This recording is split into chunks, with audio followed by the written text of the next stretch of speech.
The blood on Katherine's apron had finally dried when Deputy Marshal Wade Hastings cornered her behind the general store, his whiskey-soaked breath making her stomach turn as he pressed one hand against the wooden wall beside her head and leaned in close enough that she could see the yellowed edges of his teeth. It was July of 1878, and Lovelock, Nevada, had become a place where decent women learned to keep their eyes down and their backs against walls they trusted. Katherine had spent the last 3 years working as the town's only nurse, tending to mining accidents and gunshot wounds in a small room above the mercantile that doubled as her living quarters and makeshift clinic. At 24 years old, she had seen more blood and death than most men twice her age, but nothing had prepared her for the predatory gleam in Wade Hastings's eyes as he trapped her in the narrow alley between buildings. "You have been avoiding me, Miss Katherine Olsen," Wade said, his words slightly slurred. He was a tall man, lean and wiry, with slicked-back dark hair and a badge that gave him more authority than his character deserved. "I have been patient, more patient than most men would be with a woman of your circumstances." Katherine pressed her back harder against the rough wood, her medical bag clutched against her chest like a shield. "Deputy Hastings, I need to get back to Mrs. Chen. Her husband was injured in the mine collapse this morning, and I promised I would check on his bandages before nightfall." "Mrs. Chen can wait."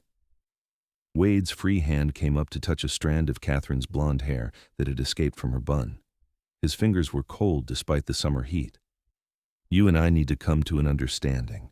You're a single woman living alone in a rough town. You need protection. I can provide that protection, but you need to show me some appreciation." Katherine's heart hammered against her ribs. She had dealt with Wade's increasingly aggressive attention for months now, ever since Sheriff Morrison had hired him on as deputy. The sheriff himself was a good man, fair and honest, but he spent most of his time riding circuit between the mining camps that dotted the surrounding mountains. That left Wade in charge of Lovelock more often than not, and he had made it clear he believed his badge entitled him to certain privileges. "I appreciate the law's protection," Katherine said carefully, trying to keep her voice steady. "That is what we pay taxes for. Now please, Deputy, step aside. I have patients waiting." Wade's expression darkened. The hand that had been playing with her hair moved down to grip her chin, forcing her to meet his gaze. "You think you are too good for me? A woman with no family, no husband, no prospects? I am offering you something here, Katherine. You would be wise to take it. Let go of me." Katherine's voice came out sharper than she intended, fear giving way to anger. She had left Chicago 3 years ago to escape one man who thought he owned her, and she would be damned if she would submit to another here in Nevada. Wade's grip tightened, and his face moved closer to hers. "Maybe you just need someone to show you what you have been missing, someone to teach you a woman's proper place." Katherine tried to turn her head away, but Wade's hand on her jaw held her firm. She could see his intention in his eyes, could smell the whiskey and tobacco on his breath as he leaned in to force his mouth against hers. She dropped her medical bag and raised her hands to push against his chest, but he was stronger than he looked, and her efforts barely moved him. Then suddenly, Wade was not there anymore. It happened so fast that Katherine's mind could not quite process it. One moment Wade was pressing her against the wall, his lips inches from hers, and the next he was flying backward through the air as if he weighed nothing at all. He hit the opposite wall of the alley with a sickening thud and crumpled to the ground, gasping for air. Standing between Katherine and the deputy was the largest man she had ever seen. He stood at least 6.5 feet tall, with shoulders so broad they nearly blocked her view of Wade entirely. His hair was dark brown and hung past his shoulders, tied back with a leather cord. He wore buckskin pants and a simple cotton shirt that stretched tight across a chest, and arms that looked like they had been carved from mountain granite. His hands, one of which was still extended from the shove that had sent Wade flying, were large enough to palm a man's head like a child's ball. "The lady said to let go," the stranger said. His voice was deep and calm, but there was something in it that made even Katherine shiver, despite the fact that he had just saved her. It was the voice of a man who did not make idle threats, who had no need for bluster or bravado because his actions would always speak louder than his words. Wade struggled to his feet, his hand going instinctively to the revolver at his hip. "Do you know who I am? I'm the deputy marshal of this town, and you just assaulted an officer of the law." "I saw you assault a woman," the stranger replied. His hand moved to his own gun, a massive revolver that hung low on his hip. The movement was casual, almost lazy, but the threat was unmistakable. "That badge does not give you the right to force yourself on anyone." Wade's face flushed red with humiliation and rage. Katherine could see him calculating, weighing his authority against the very real danger represented by the mountain of muscle standing in front of him. Several townspeople had emerged from nearby buildings, drawn by the commotion, and their presence seemed to factor into Wade's decision. "This is not over," Wade spat, his hand moving away from his gun. He straightened his vest and adjusted his badge, trying to salvage some dignity. "You will regret interfering in matters that do not concern you, stranger. And you," he pointed at Katherine, "you will regret embarrassing me like this." The stranger took a single step forward, and despite the heat of the July afternoon, Katherine could have sworn the temperature in the alley dropped 10 degrees. "Are you threatening her?" Wade actually took a step backward before he could stop himself. "I'm just stating facts. This town has laws, and I enforce them. Both of you would do well to remember that." He pushed past the gathering crowd and stalked off down the main street, his hand still resting on his gun. Katherine watched him go, her breath coming in short gasps as the reality of what had almost happened crashed over her. Her legs suddenly felt weak, and she reached out to steady herself against the wall. The stranger turned to face her, and Katherine got her first good look at his face. He was younger than she had initially thought, perhaps 28 or 30, with a strong jaw covered in several days' worth of dark stubble. His eyes were a striking shade of blue, pale as a winter sky, and they studied her with an intensity that made her feel simultaneously exposed and protected. "Are you all right, miss?" he asked, and the gentleness in his deep voice was so at odds with the violence she had just witnessed that it took her a moment to respond. Yes. Thank you. Thank you so much." Katherine realized she was still pressed against the wall and forced herself to stand up straight, smoothing down her skirts with trembling hands. "If you had not come along when you did, I do not know what would have happened." "I know what would have happened," the stranger said flatly. "That is why I made sure it did not." He bent down and retrieved her medical bag from where she had dropped it, checking the contents carefully before handing it back to her. "You dropped this." Katherine took the bag, her fingers briefly brushing against his. Even through the leather handle, she could feel the calluses on his hands, the rough texture of someone who worked hard for his living. "You have my gratitude, Mr. Owen Dalton." He touched his hat in a gesture that seemed almost courtly despite his rough appearance. "I just came down from the mountains to pick up some supplies. Did not expect to find a deputy marshal behaving worse than most of the outlaws I've met." "Owen Dalton," Katherine repeated, filing the name away. "I am Katherine Olsen, the town nurse, and I'm afraid Deputy Hastings is not known for his good character, only for his quick temper and the badge he wears." "A dangerous combination." Owen looked down the street where Wade had disappeared. "Men like that do not forget being humiliated in public. You should be careful, Miss Olsen." "It is Katherine, please. And I've been careful. I've been doing everything I can to avoid him for months, but he—" She trailed off, not wanting to admit how trapped she had felt, how Wade's increasing attention had made her feel like a mouse being stalked by a cat. "He has been persistent," Owen finished for her. It was not a question. "I've seen his type before. They think a badge and a gun make them untouchable." The crowd that had gathered was beginning to disperse now that the excitement was over, though Katherine could see Mrs. Patterson whispering urgently to Mrs. Yee, no doubt already spreading the story through town. By nightfall, everyone in Lovelock would know that a stranger had thrown Deputy Hastings into a wall for trying to kiss the nurse. "I should go," Katherine said, suddenly aware of how the afternoon sun was slanting lower in the sky. "I really do need to check on Mr. Chen. He was crushed in a mine collapse this morning, and I'm worried about infection setting in." Owen nodded, but he did not move away. "Would you like me to walk with you? I do not trust that deputy not to be waiting somewhere nearby." Katherine's first instinct was to refuse. She had spent 3 years in Lovelock building a reputation as a capable, independent woman who could handle herself. Accepting an escort might undermine that. But the memory of Wade's hand on her jaw, the smell of his whiskey breath, and the cold determination in his eyes made her reconsider. "Yes," she said finally. "I would appreciate that very much, Mr. Dalton." "Owen," he corrected with a slight smile that transformed his stern features into something almost boyish. If I am going to call you Katherine, you should call me Owen. They walked together through the dusty streets of Lovelock, past the saloons and gambling halls that did most of their business after dark, past the general store and the assayer's office. Katherine was acutely aware of the looks they drew, the whispers that followed in their wake.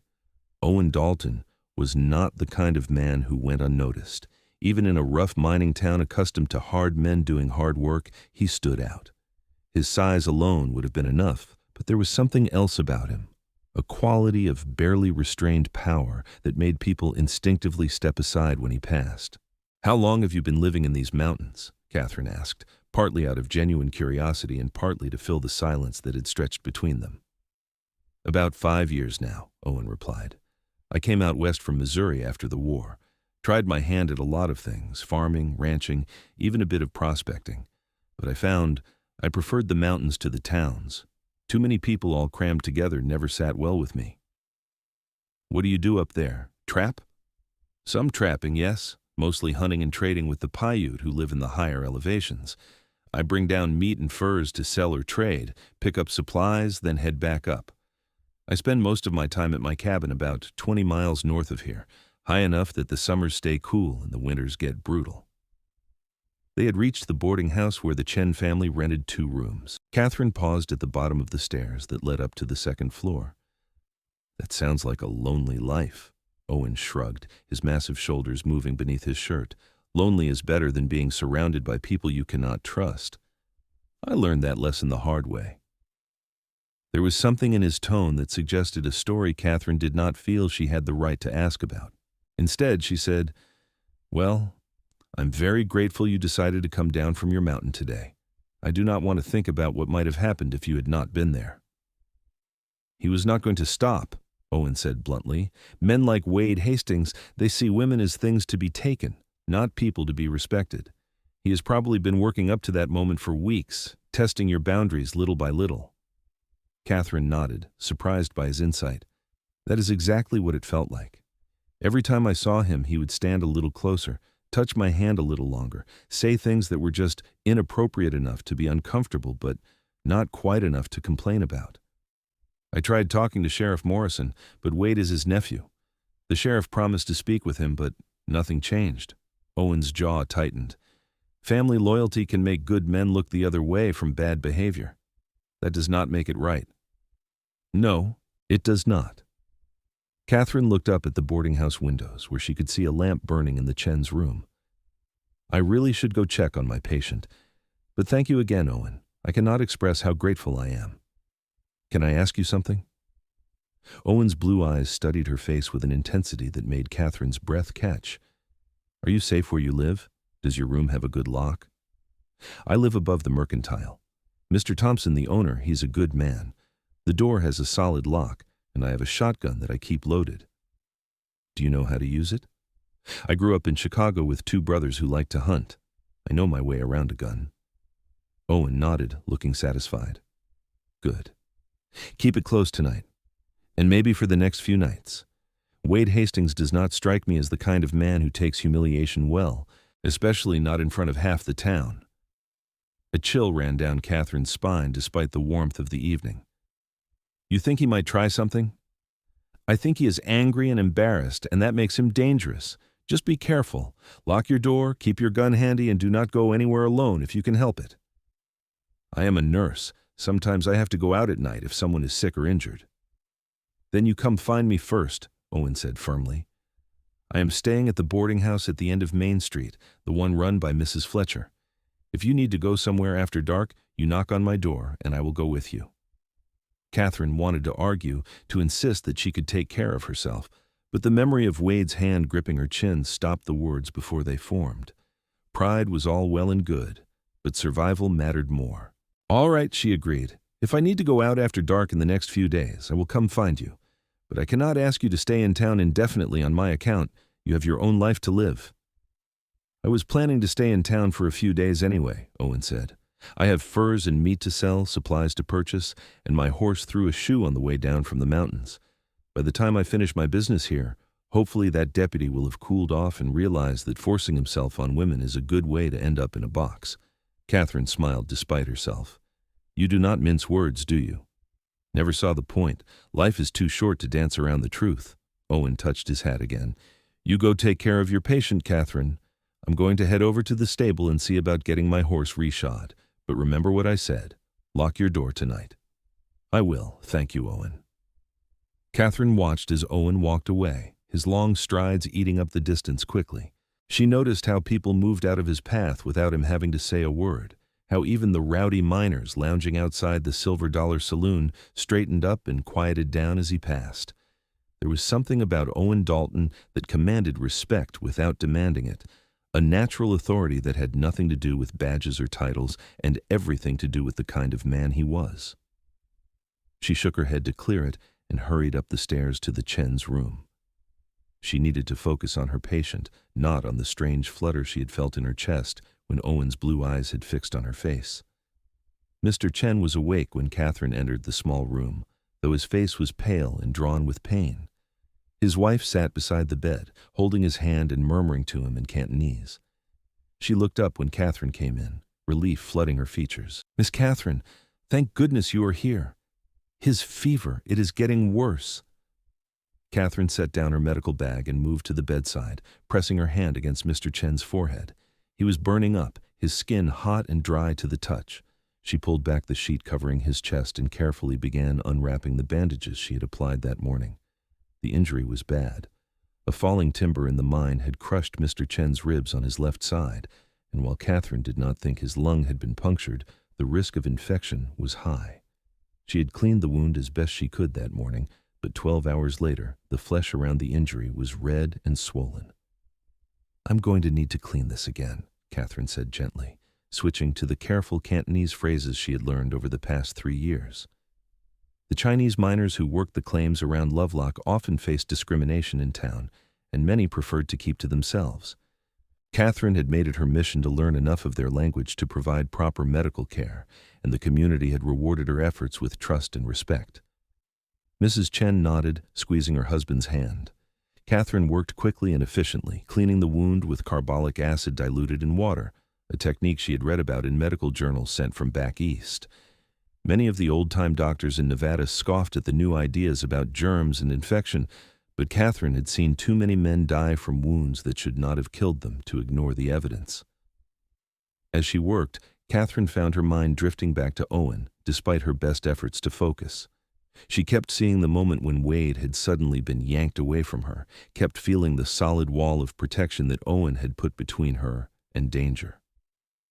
In 3 years of living in Lovelock, she had grown accustomed to handling problems on her own.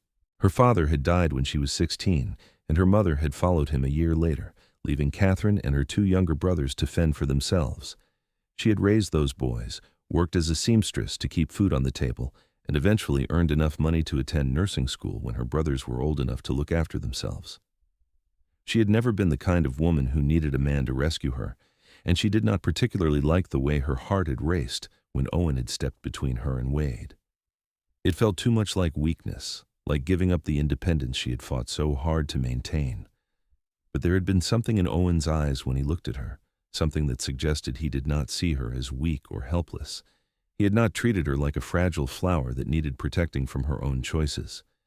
He had simply stopped a man from committing an act of violence against her, the same way he might stop anyone from being hurt. Miss Katherine?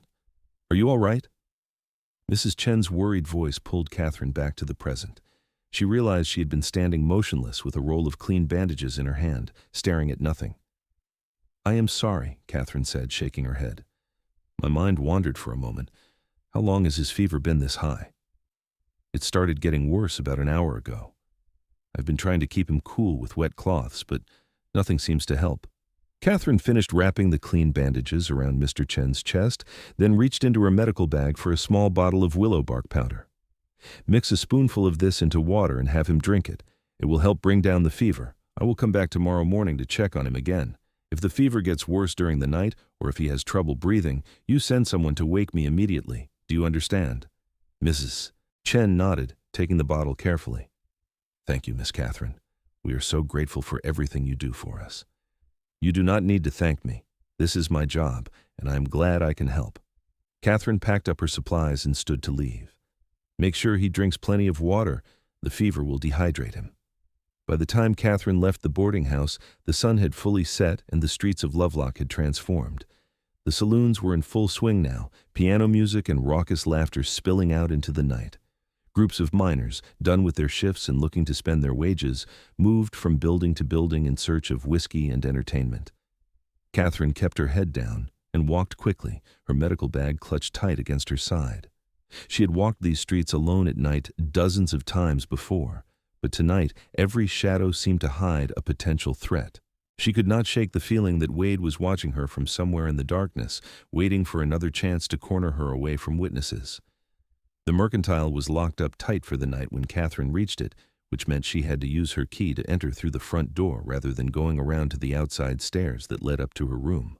The inside of the store was dark except for the moonlight streaming through the windows, and Katherine moved carefully between the shelves and barrels, heading for the door at the back that opened onto the stairs. She had just reached the door when she heard it, the creak of a floorboard behind her. Katherine spun around, her heart leaping into her throat. A figure stood silhouetted in the doorway she had just entered through, backlit by the lights from the saloon across the street. "Who is there?" Katherine demanded, trying to keep her voice steady. Her hand moved to her medical bag, searching for the small scalpel she kept in the front pocket. "Just me, Miss Katherine." Wade Hastings stepped into the store, and even in the dim light Katherine could see that he had been drinking more since their encounter in the alley. He swayed slightly as he moved toward her, one hand braced against a shelf for balance. "I thought we should have a little talk, just the two of us without any mountain men interfering." Katherine backed toward the stairs, her fingers closing around the scalpel's handle. It was a poor weapon against a man with a gun, but it was better than nothing. "Deputy Hastings, you are trespassing. Mr. Thompson locked up the store for the night. You need to leave." "I need to leave?" Wade laughed, but there was no humor in it. "You embarrassed me today, Katherine. Made me look like a fool in front of half the town. That is not something I can just let slide." "You embarrassed yourself," Katherine shot back. "I did nothing wrong. You tried to force yourself on me, and someone stopped you. If you are looking for someone to blame, look in a mirror." Wade's expression darkened. He let go of the shelf and took a lurching step toward her. "You think you are so much better than everyone else, do not you? Walking around with your fancy nursing training, taking care of the Chinese like they are real people. But you are just a woman living alone with no one to protect her. You need to learn some respect." Katherine's back hit the door to the stairway. Her hand found the knob and twisted, but the door did not budge. Mr. Thompson must have locked it from the other side. She was trapped. Wade saw her realize it and smiled. "No way out this time, Katherine, and your mountain man is not here to save you. It is just you and me, and I think it is time you understood how things work in this town." "Stay away from me." Katherine pulled the scalpel from her bag and held it out in front of her, the small blade catching the moonlight. "I am warning you, Wade. If you come any closer, I will defend myself." Wade actually laughed at that. "You're going to fight me off with a little knife? Sweetheart, I have been shot at by outlaws and Indians. You do not scare me." He took another step forward, his hand moving to his gun. Katherine knew with horrible certainty that he was not going to shoot her. He was just going to use the threat of the gun to make her submit. And once he had disarmed her, once he had proven that she was helpless against him, he would finish what he had started in the alley. The front door of the Mercantile slammed open with a crash that made both Katherine and Wade jump. Owen Dalton filled the doorway, and even in the darkness, Katherine could see the cold fury on his face. "Step away from her," Owen said, and his voice was so quiet that it was somehow more terrifying than if he had shouted. "Step away right now, or I will break every bone in your body." Wade spun to face Owen, his hand pulling his revolver from its holster. "I warned you to stay out of this. This is between me and her." Owen moved with a speed that seemed impossible for a man his size. One moment he was standing in the doorway, the next he was across the room, his hand clamping down on Wade's wrist before the deputy could raise his gun. There was a sickening crack, and Wade screamed, dropping the revolver as Owen twisted his arm behind his back. "I told you to step away," Owen said calmly, forcing Wade to his knees. "I gave you a chance to do the right thing. "You broke my wrist," Wade howled, his face contorted in pain. "I am a deputy marshal. You cannot do this to me." "You are a man who tried to force himself on a woman twice in one day," Owen corrected. "That badge does not make you untouchable, and it does not give you the right to hurt people." Katherine stood frozen against the door, the scalpel still clutched in her hand. She watched as Owen bent down and retrieved Wade's gun from the floor, then released the deputy's arm with enough force to send him sprawling face first onto the wooden planks. "Katherine, are you all right?" Owen asked, not taking his eyes off Wade. Yes. How did you know I was here? How did you know he would—" "I did not know for sure. But when I walked past the saloon and saw him slamming back whiskey and glaring at everyone who talked to him, I figured it was only a matter of time before he did something stupid. So I kept an eye on him. When he left the saloon and headed this direction, I followed." Wade pushed himself up to his knees, cradling his broken wrist against his chest. His face was twisted with rage and pain. "You are dead," he hissed at Owen. "Both of you. I will make sure you hang for this. I will tell the sheriff you attacked me without provocation, that you broke into the mercantile to rob it." Owen looked down at Wade with something close to pity. "You really do not know when to quit, do you?" He pulled Wade to his feet, none too gently, and shoved him toward the door. "Get out. Go find a doctor to set that wrist. And if you ever come near Katherine Olsen again, if you so much as look at her wrong, I will do a lot more than break your wrist. Do we understand each other?" Wade stumbled toward the door, but he could not resist one last venomous look back at Katherine. "This is not over." "Yes, it is," Owen said flatly. He followed Wade to the door and watched until the deputy had disappeared into the night. Then he closed the door, locked it, and turned back to Katherine. "You can put the scalpel away now. You are safe." Katherine looked down at her hand and was surprised to see it shaking. She carefully folded the blade back into its handle and slipped it into her medical bag. Now that the immediate danger had passed, delayed shock was setting in. Her legs felt weak, and she had to lean against the door for support. "I do not understand," she said, her voice barely above a whisper. "Why is he doing this? I've never encouraged him, never given him any reason to think I was interested. Why will he not just leave me alone?" Owen crossed the room to stand in front of her. He was close enough that Katherine had to tilt her head back to look up at his face, close enough that she could feel the warmth radiating from his body. But he did not crowd her, did not make her feel trapped the way Wade had. There was something solid and reassuring about his presence, like standing next to an oak tree that had weathered 100 storms. "Men like Wade do not need reasons," Owen said gently. "They want something, so they take it. And when someone tells them no, it just makes them angry. It is not about you, Katherine. It is about him and his belief that he has the right to whatever he wants." "I cannot keep living like this," Katherine said, and she was horrified to feel tears burning in her eyes. She never cried, had trained herself years ago to stay calm and composed no matter what was happening around her. But the fear and stress of the day was overwhelming her defenses. "I cannot spend every moment looking over my shoulder, wondering when he's going to corner me again. But I cannot leave Lovelock either. The people here need me. There is no other doctor or nurse within 50 miles. To her surprise, Owen reached up and gently wiped away a tear that had escaped and was running down her cheek. His hand was rough and calloused, but his touch was impossibly gentle. "You will not have to live like that. I give you my word." "How can you promise that? You said yourself you were only staying in town for a few days. You cannot watch over me forever." "Maybe not forever," Owen agreed, "but I can watch over you until I am sure you are safe. And I can make it very clear to Wade Hastings that if anything happens to you, if you so much as stub your toe, and I think he had anything to do with it, I will come back down from my mountain and finish what I started tonight." Katherine wanted to argue, wanted to insist that she did not need his protection, but the truth was that she did need help, at least for now. Wade was not going to give up just because Owen had broken his wrist.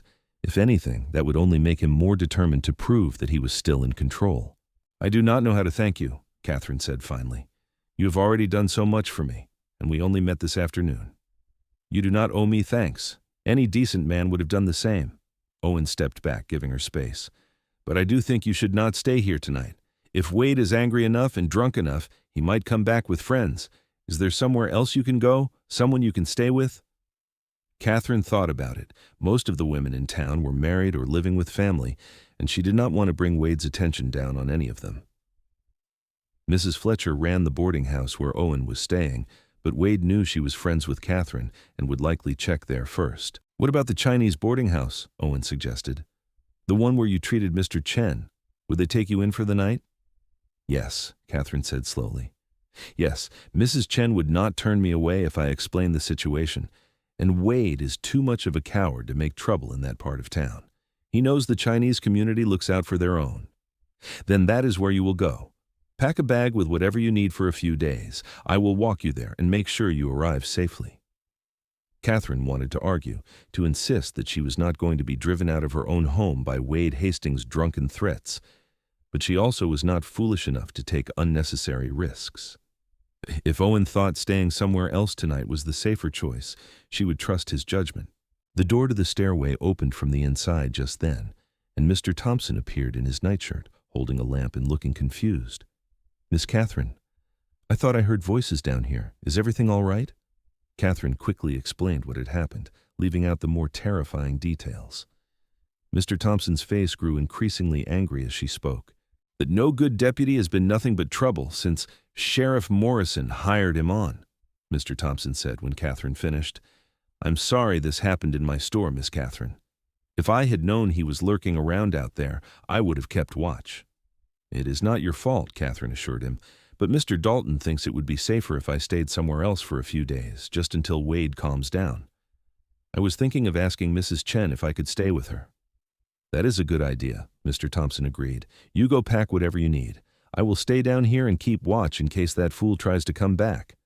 Katherine hurried upstairs to her small room above the mercantile. It was not much, just a bed, a dresser, a washstand, and a table where she kept her medical supplies and journals. But it was hers, the first place that had ever truly belonged to her, and she hated the thought of Wade driving her out of it even temporarily. She packed quickly, throwing a few changes of clothes, her toiletries, and some medical supplies into a carpet bag. She also took down the shotgun that hung above her door and the box of shells she kept on the top shelf of her dresser. If she was going to be staying somewhere else for a few days, she wanted to have it with her. When she came back downstairs, Owen was talking quietly with Mr. Thompson. Both men looked up when she appeared. "Ready?" Owen asked. Katherine nodded.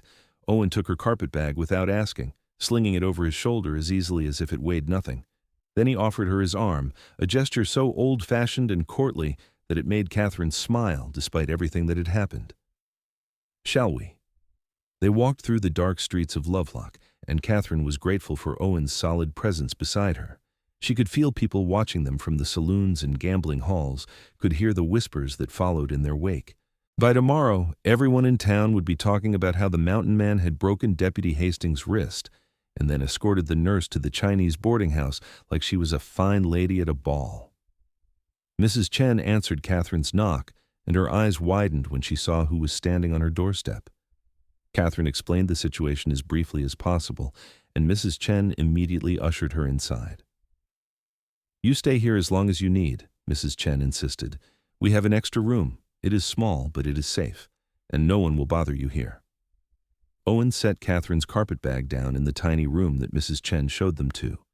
It was barely big enough for a narrow bed and a chair, but it was clean and dry, and right now that was all that mattered.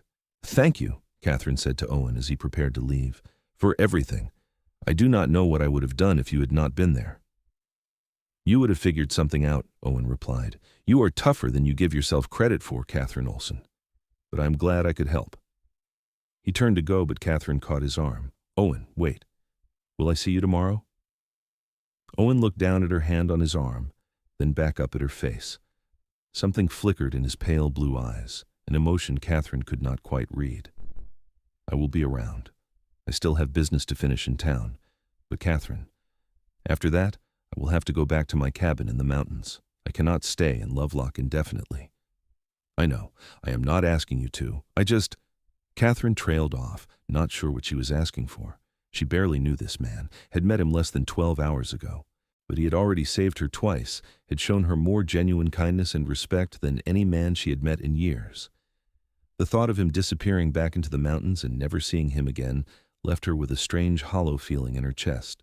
"I will come by tomorrow morning," Owen promised, "to check on you and make sure Wade has not caused any more trouble. And I will talk to Sheriff Morrison when he gets back to town. He needs to know what his nephew has been doing." "The sheriff is gone for at least another week," Katherine said. "He is riding circuit through the mining camps up north." Owen's jaw tightened.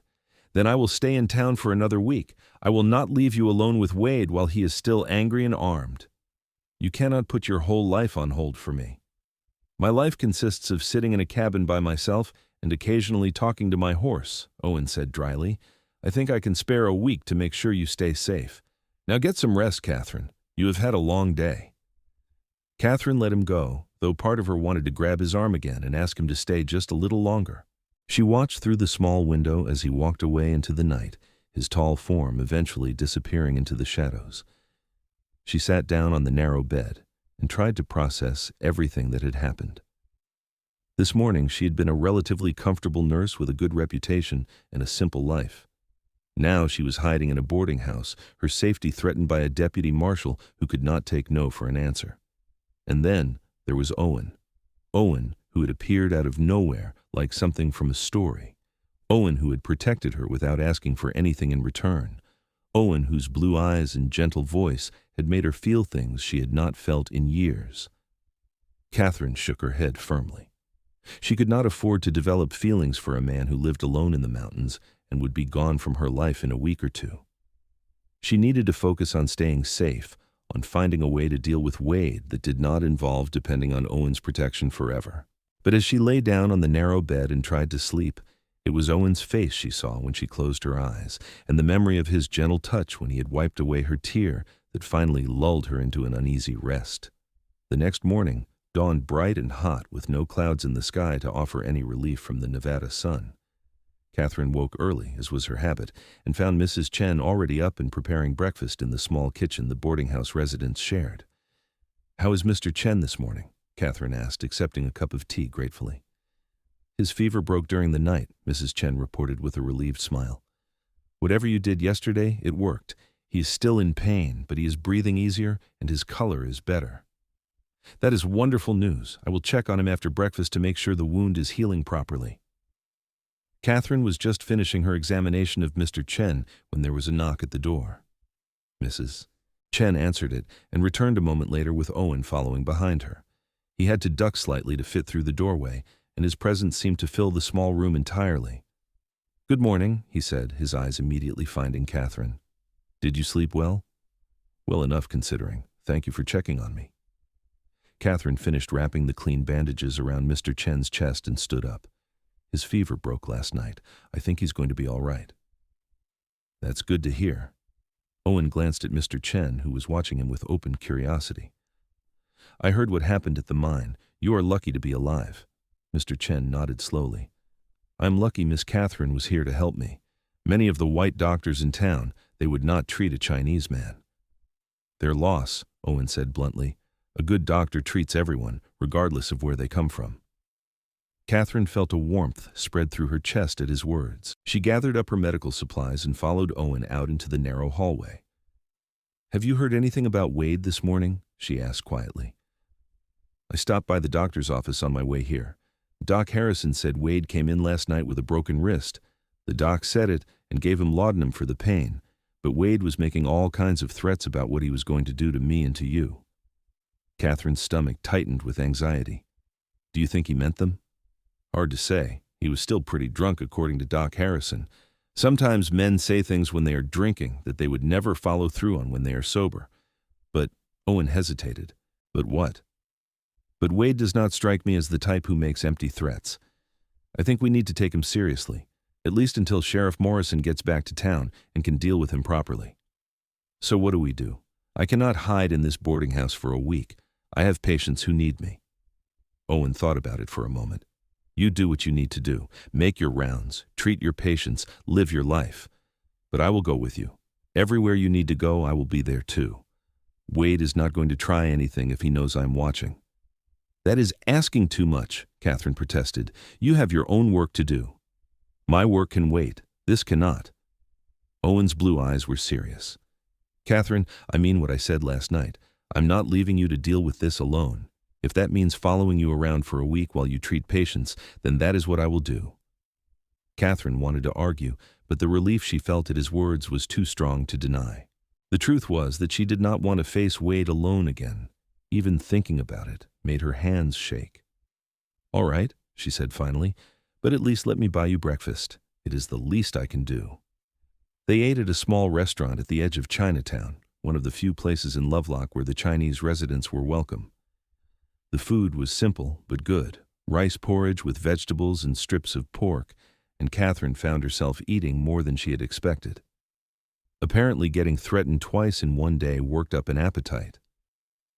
As they ate, Owen told her more about his life in the mountains. He described his cabin, which he had built himself over the course of 2 summers, and the small stream that ran past his front door. He talked about the wildlife he encountered, the deer and elk and occasional bear, and the harsh winters when snow piled up so high that he could not leave his cabin for days at a time. "It sounds beautiful," Katherine said wistfully. "And lonely." "It is both," Owen admitted. "But after everything I saw during the war, after all the death and chaos, the loneliness felt like a blessing. It felt safe." "You fought in the war?" Katherine had suspected as much, given his age and his mention of Missouri. Owen nodded, his expression growing distant. "For 4 years. I enlisted when I was 18, full of patriotic fervor and the belief that I was fighting for something important. By the time it ended, I just wanted to get as far away from other people as possible." "I can understand that," Katherine said softly. "My older brother fought too. He came back different, harder. He died 2 years after the war ended, got into a bar fight in Chicago, and someone stabbed him. Sometimes I think the war killed him. It just took a while for his body to realize it." Owen reached across the table and covered her hand with his. The gesture was simple, brief, but it sent a jolt of warmth up Katherine's arm. "I am sorry. War has a way of destroying the best parts of us." They sat in comfortable silence for a moment, both lost in memories of things they would rather forget. Then Katherine shook herself and pulled her hand back, though she immediately missed the warmth of his touch. "I need to check on Mrs. Walker today," she said, deliberately changing the subject.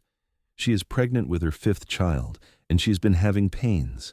I want to make sure everything is all right." "Then let us go see Mrs. Walker," Owen said, standing up and dropping a few coins on the table to pay for their meal. They spent the rest of the morning making rounds to Katherine's various patients. At each stop, Owen waited patiently while Katherine did her work, sometimes standing outside and sometimes sitting quietly in a corner of the room. His presence drew curious looks and whispered questions, but Katherine noticed that it also seemed to put her patients at ease. There was something reassuring about having such an obviously capable man standing guard. It was nearly noon when they encountered Wade again. Katherine and Owen were walking down Main Street toward the boarding house, where old Mr. Peterson was recovering from a broken leg, when Wade stepped out of the sheriff's office directly into their path. His right wrist was wrapped in bandages and secured in a sling, and his eyes were bloodshot and ringed with dark circles. He had not shaved, and his usually neat clothes were rumpled and stained. He looked like a man who had spent the night drinking and nursing his grievances. "Well, well," Wade said, his voice slightly slurred. "If it is not the happy couple. Tell me, Katherine, does your new protector know what kind of woman you really are? Does he know about your past in Chicago?" Katherine felt ice flood her veins.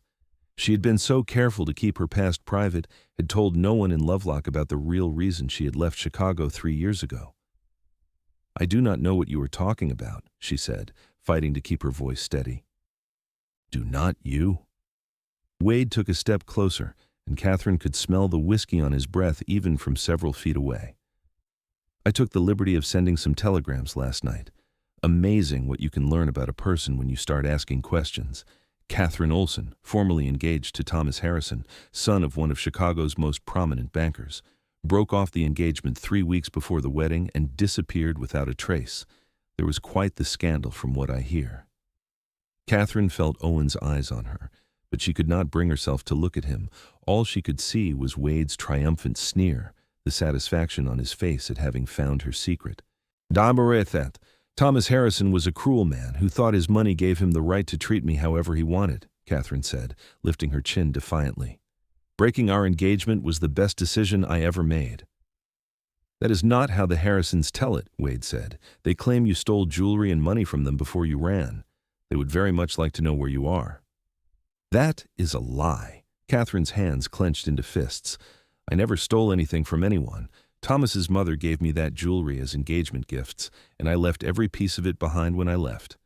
I took only what I had earned myself." Wade shrugged, clearly enjoying her distress. "Maybe you did, maybe you did not. But the point is, your reputation here in Lovelock is based on a lie. You are not a respectable unmarried nurse who came out west for adventure. You are a runaway fiancé with accusations of theft hanging over your head. How do you think people will react when they find out?" "They will react by wondering why a deputy marshal is spending his time spreading gossip instead of doing his job," Owen said, speaking for the first time. His voice was calm, but there was steel underneath it. "They might also wonder why you were so interested in destroying the reputation of a woman who turned down your unwanted advances." Wade's face flushed red. "Stay out of this, mountain man. This is between me and Katherine." "No, it is not. Because everything you just said is an attempt to control her, to make her feel like she has no choice but to accept your attention or have her past exposed. That is called blackmail, Wade, and it is just as ugly as everything else you have done." "I am not blackmailing anyone," Wade said, but his eyes shifted nervously. A few townspeople had stopped to watch the confrontation, and Wade clearly did not like the attention. "I'm simply making sure people know the truth about who they are trusting with their medical care. The truth is that Katherine Olsen has spent 3 years in this town saving lives and helping people," Owen said. His voice grew louder, carrying to the small crowd that had gathered. "She has delivered babies, treated injuries, and sat with dying people when no one else would. She has earned the respect of everyone in Lovelock through her actions, not through gossip about who she was engaged to back in Chicago." Several people in the crowd nodded, and Katherine saw Mrs. Patterson step forward. The older woman was the town's biggest gossip, but she was also fiercely protective of the few people she considered friends. "Owen is right, Mrs. Patterson said loudly. "Miss Katherine helped deliver my granddaughter when the labor went wrong. The doctor had given up, said my daughter was going to die, but Miss Katherine stayed for 2 days straight, and she saved both of them. I do not care what happened in Chicago. I care about what she has done here." "That's right," someone else called out. "Miss Katherine sewed up my son after he got caught in some mining equipment. The doc wanted to take his arm off, but she insisted she could save it. And she did." More voices joined in, people Katherine had treated over the past 3 years coming forward to defend her. She felt tears burning in her eyes again, but this time they were tears of gratitude rather than fear. Wade looked around at the crowd, clearly realizing that his attempt to destroy Katherine's reputation had backfired spectacularly. His face twisted with rage and humiliation. "You think you have won," he said to Katherine, his voice low and venomous, "but you have not. I will make you pay for this, both of you." He shoved past Owen and stalked away down the street. Owen watched him go, his expression grim. "That was a threat," Owen said quietly. "Everyone heard it." "I know." Katherine felt drained, exhausted by the emotional turmoil of the past 24 hours. "But what can we do? He is still the deputy marshal. As long as Sheriff Morrison is gone, Wade has all the authority in this town." "Not quite all the authority," Mrs. Patterson said, joining them. "The town council has the power to suspend a deputy if there is sufficient cause, and I would say threatening to harm a citizen in front of witnesses is sufficient cause." Katherine looked at the older woman with surprise. "The town council would do that? My husband is on the town council, and so is Mr. Thompson from the Mercantile. Between the two of them and a few others, I think we can gather enough votes to at least suspend Wade until Sheriff Morrison gets back. Then the sheriff can decide what to do with his nephew." Hope bloomed in Katherine's chest. "That would be wonderful, Mrs. Patterson. Thank you." "Do not thank me yet. The council needs to meet and vote, and that takes time. In the meantime, you should continue staying somewhere safe. And Mr. Dalton," she looked up at Owen with sharp eyes, "you should continue watching over her. Wade Hastings is not the type to accept defeat gracefully." "I intend to," Owen assured her. The next several days passed in a strange mixture of tension and unexpected contentment. The town council met and, after hearing testimony from Katherine, Owen, Mr. Thompson, and several others, voted to suspend Wade Hastings from his position as deputy marshal until Sheriff Morrison returned. Wade was ordered to turn in his badge and gun and was warned that any further threats or harassment would result in immediate arrest. Wade complied, but everyone knew it was only a surface compliance. He spent his days drinking in the saloons and glaring at anyone who looked at him wrong. Several people reported seeing him watching Katherine's movements around town, though he was always careful to keep his distance when Owen was nearby. For Katherine, having Owen as her constant companion was both comforting and increasingly complicated. She had grown accustomed to his presence, to the way he could sit quietly for hours while she worked without seeming bored or impatient. She liked the way he listened when she talked about her patients, asking intelligent questions and offering thoughtful observations. She appreciated how he never made her feel weak or incapable, even though he was clearly protecting her. But she was also increasingly aware of the way her heart would speed up when he smiled at her, the way her skin would tingle when their hands accidentally brushed. She found herself noticing little things about him, the way his hair caught the sunlight, the gentle way he interacted with children, the quiet competence with which he handled every situation. She was falling for him, and that terrified her. On the 5th day after the incident with Wade, Katherine and Owen were sitting on the porch of the Chinese boarding house in the evening, watching the sun set over the mountains.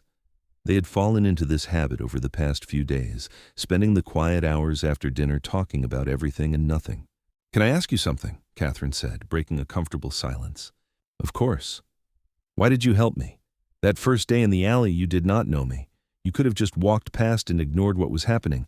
Why did you get involved?" Owen was quiet for a long moment, his pale blue eyes fixed on the distant mountains. "My mother," he said finally. "When I was 12 years old, a man tried to force himself on her. She fought him off and came home with bruises all over her face and arms. My father wanted to go after the man, but my mother begged him not to. She said it would only make things worse." "Did your father listen?" "He did. He stayed home and took care of her, made sure she was safe. But I could see how it ate at him, knowing that the man who hurt his wife was walking around free. And I could see how my mother changed after that. She became more fearful, more hesitant. She stopped going places alone." Owen's jaw tightened. The man who attacked her was never punished. Everyone knew what he had done. But no one did anything about it because he was wealthy and influential. He died of old age in his own bed, surrounded by his family, never facing any consequences for his actions. "I am sorry," Katherine said softly. "That must have been terrible for all of you. It taught me something important. It taught me that good people staying silent is how evil men get away with their actions. So when I saw Wade cornering you in that alley, I did not even think about it. I just knew I was not going to be one of those people who walk past and pretend they did not see anything." Katherine reached over and took his hand, lacing her fingers through his. Owen looked down at their joined hands with something like wonder on his face. "Thank you," Katherine said, "for not walking past, for everything you have done since. I do not know how I will ever repay you." "You do not owe me anything, Katherine." Owen turned his hand over so their palms were pressed together. "I told you before, any decent man would have done the same." "But you are not just any decent man," Katherine said, her heart pounding. You are someone special, Owen Dalton. And I am very grateful that you walked down that alley when you did." They sat there as the sun sank lower, their hands still clasped together. Katherine knew she should pull away, should maintain some professional distance. But she did not want to. For the first time in 3 years, she felt safe and cared for, and she was not ready to give that up. "Katherine," Owen said finally, his voice rough, "when Sheriff Morrison gets back, when Wade is dealt with and you are safe again, I'm going to have to go back to my cabin." "I know." Katherine's throat tightened. She had been trying not to think about that, trying to ignore the approaching deadline. "But I do not want to go." Owen turned to face her fully, his blue eyes intense. "These past few days with you, they have been the best days I have had in longer than I can remember.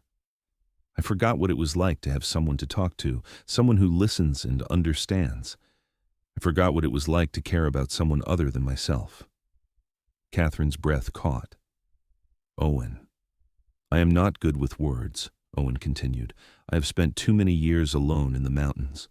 But I need you to know that what I feel for you, it is not just about protecting you from Wade. It is more than that. You make me want to be around people again. You make me remember why I used to think life was worth living. I feel the same way, Katherine admitted, her voice shaking. I have spent 3 years building a life here, building walls around myself so I would not get hurt again. But you walked through those walls like they were not even there. And now I do not know what I am going to do when you leave. Then maybe I should not leave. Owen reached up with his free hand and gently cupped her cheek. Maybe I should stay in Lovelock, find some work here, build a cabin closer to town.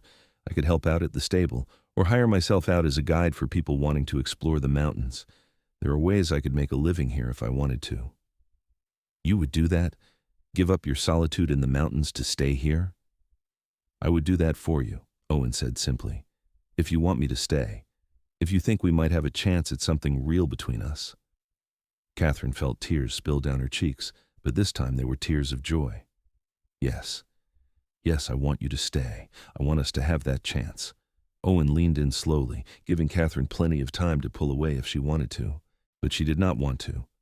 She met him halfway, and when their lips touched, it was like coming home. The kiss was gentle at first, tentative, but it quickly deepened as 3 years of loneliness and Owen's 5 years of isolation poured into it. When they finally pulled apart, both breathing hard, Owen rested his forehead against Katherine's. I am not Thomas Harrison, he said quietly. I will never hurt you. I will never try to control you. I will spend every day of my life proving that I am worthy of your trust. I know, Katherine whispered. I know you are nothing like him. That is why I am not afraid to give you my heart. They sat together on the porch as the stars came out, talking about the future they might build together. Owen described the kind of cabin he wanted to build, big enough for a family, but cozy enough to feel like a real home. Katherine talked about her dream of opening a proper medical clinic in Lovelock, a place where anyone could get treatment regardless of their ability to pay. It was late when they finally said goodnight, but Katherine went to sleep with a smile on her face for the first time since Wade had cornered her in that alley. Sheriff Morrison returned to Lovelock 3 days later, riding in on a dusty horse with a thunderous expression on his face. He had received word about his nephew's suspension and had cut his circuit short to deal with the situation personally. Katherine and Owen were summoned to the sheriff's office along with several members of the town council to give their statements. Sheriff Morrison listened to everything with a grim face, occasionally interjecting questions, but mostly letting people talk. When everyone had finished, the sheriff sat back in his chair and rubbed his face tiredly. I owe you all an apology, he said. Especially you, Miss Olsen. I knew Wade had some rough edges when I hired him on, but he is my sister's boy, and I thought I could help him straighten out. Instead, I gave him authority he was not ready for and endangered good people in the process. What are you going to do with him? Mrs. Patterson asked bluntly. I am firing him, Sheriff Morrison said flatly, and I am putting him on a stage out of Nevada with clear instructions never to come back. If he does come back, I will arrest him myself. Will he go? Owen asked. Men like Wade do not usually accept defeat well. He will go because I am his uncle, and I still have some influence over him. And because if he does not go voluntarily, I will arrest him, and he will go in chains. Sheriff Morrison looked at Katherine. I am truly sorry for what you have been through, Miss Olsen. You should never have been put in that position. Thank you, Sheriff. I appreciate that. The sheriff turned his attention to Owen. And you, Mr. Dalton. I hear you broke Wade's wrist and threatened to do worse if he came near Miss Olsen again. I did, Owen said calmly, and I would do it again in a heartbeat. To Katherine's surprise, Sheriff Morrison smiled. I would expect nothing less from a man protecting someone he cares about. You did the right thing, even if it was technically assault. I am choosing to overlook that particular incident given the circumstances. 2 days later, Katherine and Owen stood together on the porch of the sheriff's office and watched as Wade Hastings climbed onto the stagecoach that would take him to Reno and then on to California. His right wrist was still bandaged, and his face was set in hard, angry lines. He looked at Katherine one last time before entering the coach, and the hatred in his eyes made her shiver despite the heat. But then Owen stepped closer, his hand resting protectively on her shoulder, and Wade looked away. He knew he was beaten, and there was nothing left for him in Lovelock but more humiliation. The stage pulled away in a cloud of dust, and Katherine felt like a weight she had been carrying for weeks finally lifted from her shoulders. "It is really over," she said wonderingly. "It is really over," Owen confirmed. He pulled her close, wrapping his arms around her in a way that made her feel completely safe and cherished. "And now we can focus on the future instead of worrying about the past." Over the next few months, Owen made good on his promise to stay in Lovelock. He sold his cabin in the high mountains and used the money to buy land on the outskirts of town. With Katherine's help and advice, he designed and built a beautiful cabin that sat on a small rise overlooking a creek. It had a large front porch where they could sit in the evenings, a spacious main room with a stone fireplace, and a separate room that Katherine claimed for her medical supplies and journals. Owen found work as a guide, taking wealthy tourists and scientists into the mountains to hunt and explore. His knowledge of the wilderness and his imposing presence made him popular with clients who wanted both adventure and safety. He also helped out at the local stable, breaking and training horses with a gentle skill that soon had people coming from miles around seeking his services. Katherine continued her nursing work, but with Owen's financial support, she was able to reduce her fees for the poorest patients and even treat some people for free. Her reputation grew, and doctors from Virginia City, and even as far as Carson City, began consulting with her on difficult cases. They were married in October of 1878 in a simple ceremony conducted by the circuit preacher who came through Lovelock once a month.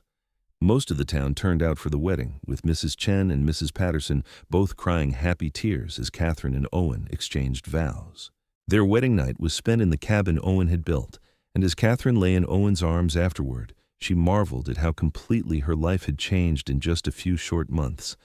She had gone from a lonely woman living in fear to a cherished wife with a loving husband and a real home. "What are you thinking about?" Owen asked, running his fingers through her long blonde hair. "I'm thinking about how close I came to losing all of this before it even began," Katherine admitted. "If Wade had succeeded in the alley that day, if you had not been there to stop him, I do not know what would have happened." "But I was there," Owen said firmly, "and I will always be here, Katherine. From now until the day I die, I will be right here beside you." "Promise?" "I promise." Owen kissed her forehead. "You're stuck with me now, Mrs. Dalton." Katherine smiled at the sound of her new name. "I can think of worse fates." The first year of their marriage was full of joy and discovery. Katherine learned that Owen was a talented cook who could make delicious meals out of the simplest ingredients. Owen learned that Katherine could not sing to save her life, but loved to hum while she worked. They learned to navigate the small disagreements that all couples face, like Owen's tendency to track mud into the house and Katherine's habit of leaving medical journals scattered all over every available surface. They also learned to navigate the more serious challenges that came their way. There was a harsh winter that year, with snow that piled up so high that Katherine could not get to some of her more remote patients. Owen made snowshoes for both of them and taught Katherine how to use them, and together they trudged through the drifts to deliver a baby on Christmas Eve. There was a shooting in the spring when two miners got into a drunken argument over a claim, and one shot the other. Katherine worked for 6 hours to remove the bullet and repair the damage, with Owen standing by her side the entire time, handing her instruments and offering quiet encouragement. Through it all, their love for each other only deepened. Katherine found that she could trust Owen completely, could rely on him without fear that he would use her dependence against her. Owen found that opening his heart to Katherine did not make him weak, but rather gave him a strength and purpose he had been missing for years. In the summer of 1879, Katherine discovered she was pregnant. She had suspected for a few weeks, but had not wanted to say anything until she was sure. When she finally told Owen, his reaction was everything she could have hoped for. He picked her up and spun her around, laughing with pure joy, then set her down carefully as if she were made of glass. "Are you all right? Should you be on your feet? Do you need to sit down?" he asked anxiously. Katherine laughed at his concern. "Owen, I am pregnant, not dying. I'm perfectly capable of standing and walking and doing all the things I normally do." But you should not overwork yourself. You should rest more. Let me handle the heavy work. I'm a nurse, Owen. I know what I should and should not do, and I promise I will be careful. Katherine took his hands and placed them on her still flat stomach. But I am so happy. I did not think I wanted children after everything with Thomas. But with you I want everything. I want a family and a future, and all the messy, complicated, beautiful parts of life. Owen pulled her close, resting his chin on top of her head. You are the best thing that ever happened to me, Katherine Dalton. You and this baby, you are my whole world. Their son was born in March of 1880, during a late-season snowstorm that seemed determined to make the birth as dramatic as possible. Katherine had handled countless deliveries as a nurse, but being the patient rather than the medical professional was a completely different experience.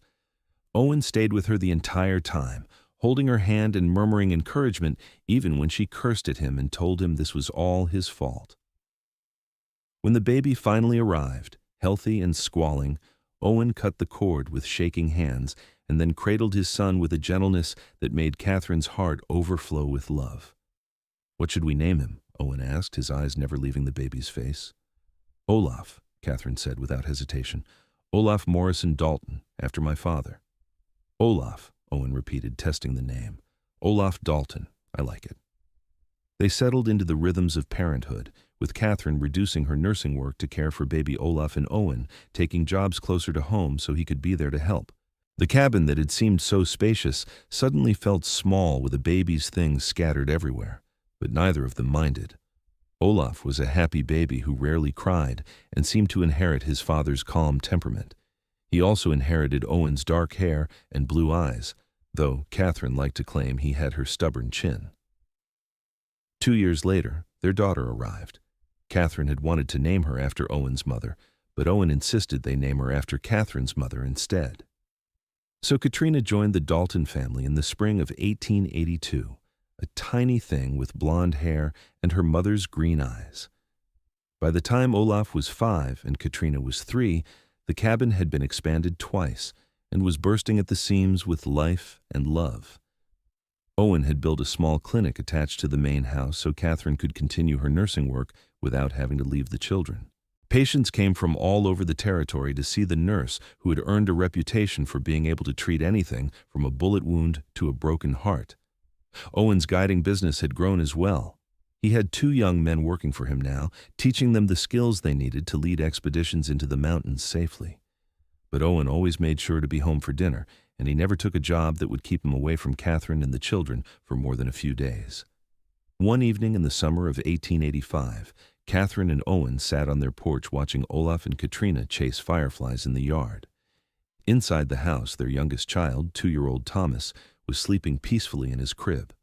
They had named him after Katherine's younger brother who had died in Chicago, and Owen had not objected to the name, despite knowing about Katherine's former fiancé. Do you ever regret it? Katherine asked, breaking a comfortable silence. Giving up your solitude in the mountains to stay here with me? Owen looked at her like she had grown a second head. Regret it? Katherine, marrying you was the best decision I ever made.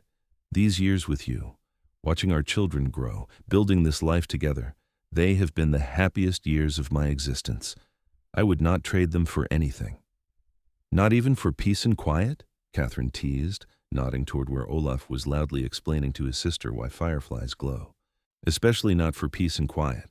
I had peace and quiet for 5 years in that cabin, and all it got me was loneliness and too much time to think about the past. You gave me a future worth living, Katherine. You gave me a reason to wake up every morning with joy instead of just resignation. Katherine leaned her head on Owen's shoulder, watching their children play. I used to think I would never trust a man again after Thomas. I thought all men were like him, using their strength and power to control women. But you showed me that real strength is about protection, not domination. Real power is about lifting others up, not pushing them down. You showed me things too, Owen said. You showed me that being alone was not the same as being safe, that shutting out the world meant shutting out all the good things along with the bad. You taught me that it was okay to let someone in, to be vulnerable, to trust again. They sat together as the sun set, and the fireflies came out in greater numbers, watching their children laugh and play. Katherine thought back to that day 7 years ago when Owen had pulled Wade Hastings off of her in the alley. She thought about how terrified she had been, how certain that her life in Lovelock was about to be destroyed. Instead, that moment had been the beginning of everything good in her life. Wade's assault had been terrible, frightening, and wrong, but Owen's intervention had been the catalyst that brought them together. And while Katherine would never be grateful for what Wade had tried to do, she was grateful for the man who had stopped him. "Mama, Papa, look how many I caught!" Olaf came running up to the porch with his hands cupped together, grinning proudly. Behind him, Katrina pouted because her own hands were empty. "Fra." "Very good, Olaf," Katherine said warmly. "Now make sure you let them go so they can visit us again tomorrow night." Olaf carefully opened his hands and watched as the fireflies flew away, their lights blinking in the gathering darkness. Then he grabbed his sister's hand and pulled her back toward the yard. "Come on, Katrina, I will help you catch some." Owen chuckled, his arm tightening around Katherine's shoulders. "He is going to be a good man when he grows up. He already has the instinct to protect and help others." "He learned that from you," Katherine said. "You are his example of what a man should be. Strong, but gentle. Protective, but not controlling. All 3 of our children are lucky to have you as their father. And I'm lucky to have you as my wife and the mother of my children." Owen turned Katherine's face toward his and kissed her gently. "I love you, Katherine Dalton. Today, tomorrow, and every day after that. I love you too, Owen. Thank you for being the man I did not know I needed. Thank you for saving me that day in the alley and every day since." As the stars came out and the children finally tired of chasing fireflies, Katherine and Owen gathered their family and went inside. They tucked Olaf and Katrina into bed, checked on baby Thomas, and then retired to their own room. Later, as Katherine lay in Owen's arms in the darkness, she thought about all the paths her life could have taken. She could have stayed in Chicago and married Thomas Harrison, living a life of wealth and misery. She could have let Wade's harassment drive her away from Lovelock, forcing her to start over somewhere new. She could have closed her heart to Owen, protecting herself from potential pain, but also missing out on the greatest love she had ever known. Instead, she had chosen courage over fear, trust over suspicion, love over loneliness, and that choice had given her everything she had ever wanted and so much more than she had ever imagined possible. The deputy had tried to force a kiss that day in the alley, had tried to take something that was not his to take, but the mountain man had made sure he never got close to her again. And in doing so, Owen had given Katherine the greatest gift she had ever received, the freedom to choose her own future and the love of a good man to share it with. Years passed in their small corner of Nevada, and the Dalton family continued to grow and thrive. Owen's guiding business became one of the most successful in the territory, and Katherine's medical practice expanded to the point where she trained 2 young women to assist her. Together, they treated patients from all walks of life, from wealthy mining executives to Chinese laborers, from Paiute families to recently freed black settlers trying to build new lives in the West. Olaf grew into a strong, quiet young man, much like his father, with a natural skill for working with horses and people. Katrina became a spirited girl with her mother's determination and her father's protective nature, often following Katherine on medical calls and learning nursing skills. Young Thomas turned out to be the most talkative of the 3, always full of questions and stories. In 1892, when Olaf was 12, word reached Lovelock that Wade Hastings had been killed in a bar fight in San Francisco. Sheriff Morrison, who was still serving as Lovelock's lawman despite his advancing years, brought the news to Katherine and Owen personally. "I thought you would want to know," the sheriff said, standing in their doorway with his hat in his hands. "I know he caused you both a lot of trouble back in the day." Katherine felt a complicated mix of emotions at the news. She was not glad that Wade was dead. Death was always a loss, no matter who the person was, but she was relieved to know that he could never come back to threaten her or her family. "Thank you for telling us, Sheriff," Owen said, "though it does not change anything. That part of our lives is long over." After the sheriff left, Katherine and Owen talked about what the news meant. They agreed not to tell the children the full story of what had happened all those years ago. The children knew that their parents had met under unusual circumstances, but the details of Wade's assault and Owen's violent intervention were not things Katherine wanted her sons and daughter to dwell on. "Some stories are better left in the past," Katherine said as they prepared for bed that night. "Our children should know about courage and standing up for what is right, but they do not need to know all the dark details." "Agreed," Owen said. "What matters is not how we met, but what we built together afterward." By the time Katherine turned 40 in 1894, she and Owen had been married for 16 years. Their cabin had been expanded so many times that it was now a sprawling ranch house with multiple bedrooms, a proper medical clinic, and even a small office where Owen managed his business. Olaf was 14 and already taller than his mother, showing every sign that he would eventually match his father's impressive height. Katrina, at 12, had declared her intention to become a nurse like her mother and spent every spare moment studying medical texts. Thomas, at 10, was still trying to figure out what he wanted to be when he grew up, changing his mind weekly between wanting to be a guide like his father, a doctor, a lawyer, or a cowboy. Katherine's own health was excellent, though she had finally accepted that she was getting older and could not work the same long hours she had in her 20s. She trained younger nurses to handle some of the more routine cases, saving her energy for the complicated deliveries and serious injuries that required her expertise. Owen, at 46, was still as strong and capable as he had been the day Katherine met him, though his dark hair was now streaked with silver at the temples. He had cut back on his guiding work as well, preferring to spend more time at home with Katherine and the children. One evening in the fall of that year, as they sat on their porch watching another spectacular Nevada sunset, Katherine said something she had been thinking about for months. "I am happy, Owen, truly, completely happy. Not just content or satisfied, but genuinely joyful about my life. I do not think I have ever felt this way before." Owen smiled and pulled her close. "I know what you mean. There was a time when I thought the best I could hope for was to get through each day without too much pain. But you changed that. You showed me that life could be more than just survival. It could be beautiful." "We are lucky," Katherine said. "So many things could have gone differently. If Wade had been more subtle in his approach, if you had not been in town that day, if Sheriff Morrison had not supported us." "But those things did not happen," Owen interrupted gently. "Wade was not subtle, I was in town, and the sheriff did support us. We made our own luck, Katherine. We fought for what we wanted, and we built something real together." "You are right," Katherine agreed, "and I would not change a single thing about our life, except maybe to go back and tell my younger self not to worry so much, to trust that everything would work out." They sat together as darkness fell, comfortable in the silence that comes from years of knowing each other completely. Inside the house, they could hear their children arguing good-naturedly about something, and the sound made Katherine smile. In 1896, tragedy struck when Thomas contracted pneumonia during a particularly harsh winter. Katherine used every skill she had learned in 20 years of nursing to fight the infection, sitting up night after night at his bedside while Owen paced the floor in worry. But despite their best efforts, Thomas died 3 days after his 12th birthday, the fever finally overwhelming his small body. The loss devastated the entire family.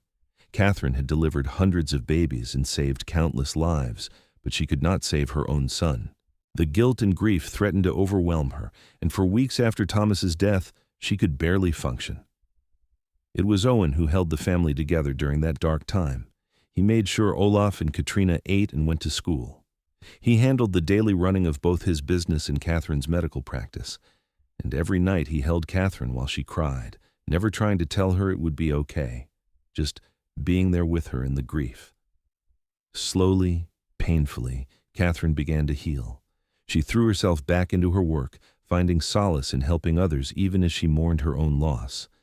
Owen supported her without question, understanding that everyone grieves in their own way.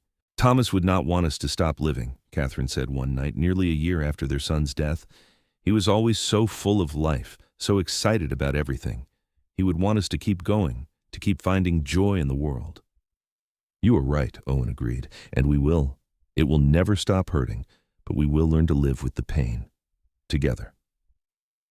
By 1900, Olaf was 20 years old and working full-time with his father in the guiding business. He had inherited Owen's size and strength, standing 6 feet 5 inches tall with shoulders that could carry a full-grown deer out of the mountains without breaking a sweat. He was quiet and thoughtful like his father, but he had a gentle sense of humor that could make even the most difficult clients relax. Katrina, at 18, was a fully trained nurse working alongside her mother. She had Catherine's quick mind and steady hands, and she showed every sign of becoming an even better medical practitioner than Katherine herself. Several young men in Lovelock had tried to court her, but Katrina was focused on her career and showed no interest in settling down. "I want to be like you and Papa," she told Katherine one day. "I want to find someone who sees me as an equal partner, not just a wife to keep house and bear children. If that takes time, then it takes time." Katherine hugged her daughter proudly. "You are a wise young woman, Katrina. Never settle for less than you deserve." In 1903, Olaf married a young woman named Sarah who had moved to Lovelock with her family from Colorado. Sarah was quiet and kind, with a practical nature that complemented Olaf's gentle strength. Owen and Katherine welcomed her into the family warmly, and Sarah quickly became like a second daughter to them. The following year, Olaf and Sarah welcomed Katherine and Owen's first grandchild, a boy they named Thomas after his uncle. Holding baby Thomas in her arms for the first time, Katherine felt both profound joy and deep sadness. This little boy would never know the uncle he was named after, but he would hear stories about Thomas's laughter and curiosity and zest for life.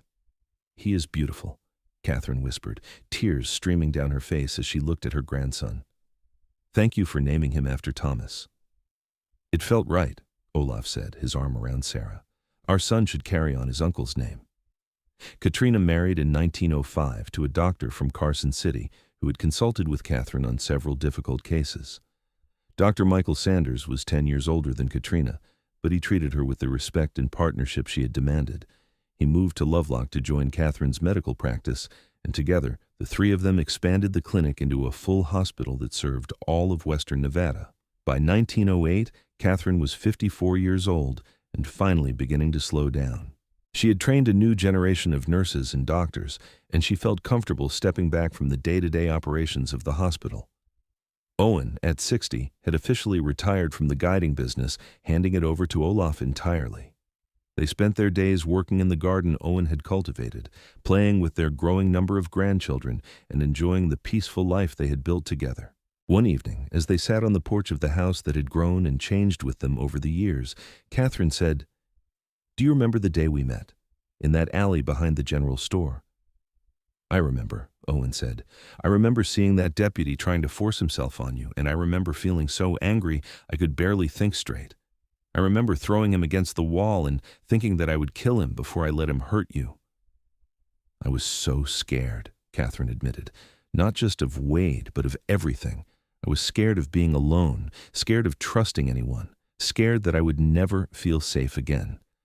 And then you were there, this enormous stranger who treated me with more respect and kindness than I had experienced in years. You changed my entire life in that moment, Owen." "You changed mine too," Owen said. "I had convinced myself that I was better off alone, that needing anyone was a weakness. But you showed me that connection is not weakness. It is strength. Loving you, building a life with you, raising our children together, those have been the greatest adventures of my life. Better than any mountain I ever climbed or wilderness I ever explored." Katherine leaned her head on Owen's shoulder, watching the sun set over the Nevada mountains. She thought about the scared young woman she had been 30 years ago, alone in a rough mining town with a deputy marshal who would not take no for an answer. She thought about the mountain man who had appeared out of nowhere to save her, and how that single act of courage had led to a lifetime of love. "Thank you," Katherine whispered, "for everything, for saving me that day, for staying with me through all the years, for being the man I could trust with my whole heart."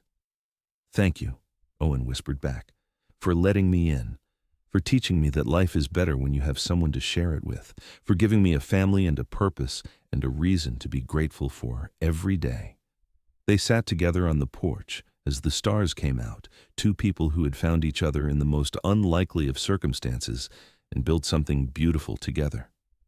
Inside the house, they could hear their grandchildren laughing, the sound carrying out into the warm evening air. The deputy had tried to force a kiss all those years ago, had tried to take something that was not his, but the mountain man had made sure he never got close to her again. And in doing so, Owen Dalton had given Katherine Olsen Dalton the greatest gift possible, a life filled with love, partnership, respect, and joy. Owen and Katherine Dalton lived out the rest of their days in Lovelock, surrounded by family and friends. They celebrated their 50th wedding anniversary in 1928, with children, grandchildren, and great-grandchildren gathered around them. Katherine died peacefully in her sleep at the age of 82, with Owen holding her hand. Owen followed her 6 months later, unable to bear being without his beloved wife. They were buried side by side in the Lovelock Cemetery, their headstones simple but bearing an inscription that captured the essence of their love. Together in life, together in eternity, the mountain man and his beloved nurse. The people of Lovelock never forgot Katherine and Owen Dalton. For generations, parents told their children the story of the brave mountain man who had protected the kind nurse and how their love had blossomed from that first act of courage. The hospital Katherine founded still stood, expanded and modernized, but bearing a plaque in the entrance that read, "In memory of Katherine Olsen Dalton, who believed everyone deserved healing and dignity." And sometimes, on quiet evenings when the sun set over the Nevada mountains in just the right way, people swore they could see two figures sitting on the porch of the old Dalton ranch house, holding hands and watching the stars come out, still together even after death had parted them. Because some loves are too strong to be bound by the limitations of mortal life, and some stories are too beautiful to ever truly end.